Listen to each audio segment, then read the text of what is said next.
Dziękuję, takie śliczne. Wiesz, to moje ulubione kwiaty. Tu masz jeszcze. O, co dziękuję.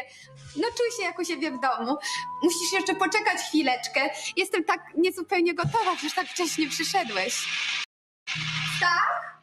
Co? Tam na stole leżą moje zdjęcia, możesz je sobie obejrzeć.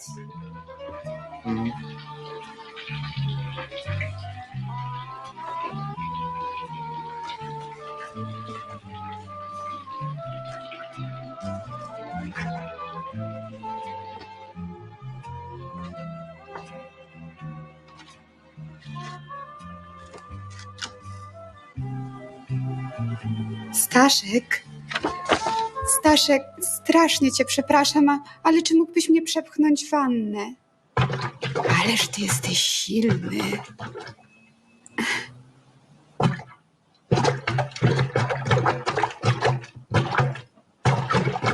Kapciu, coś ty zrobił?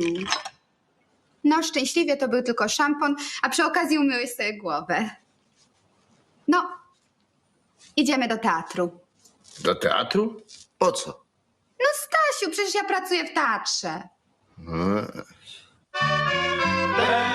Teraz jest wojna, kto handluje, ten żyje.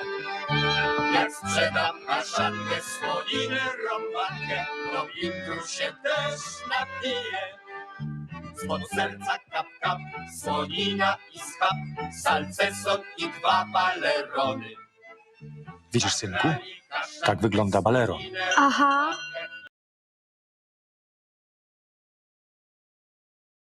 To szczęśliwa 13. Jak pani ocenia ten okres z punktu widzenia zawodowej kariery? Nie oceniam.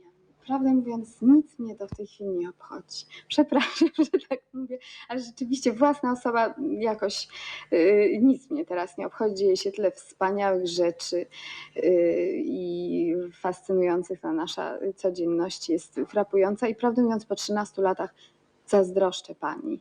Ja bym wolała siedzieć tutaj i odczytywać te pierwsze karty Polski pokomunistycznej. Chyba bym wolała, chyba w tej chwili myślę, że to jest na mój temperament. Myślę, że nic nie stoi na przeszkodzie, żeby pani spróbowała. Tylko ja mam do pani jedną prośbę, ponieważ już tutaj jestem i naprawdę mam okazję siedzieć przy tym stole. Chciałabym podać pewną wspaniałą wiadomość. W każdym razie według mnie jest ona prawdziwa.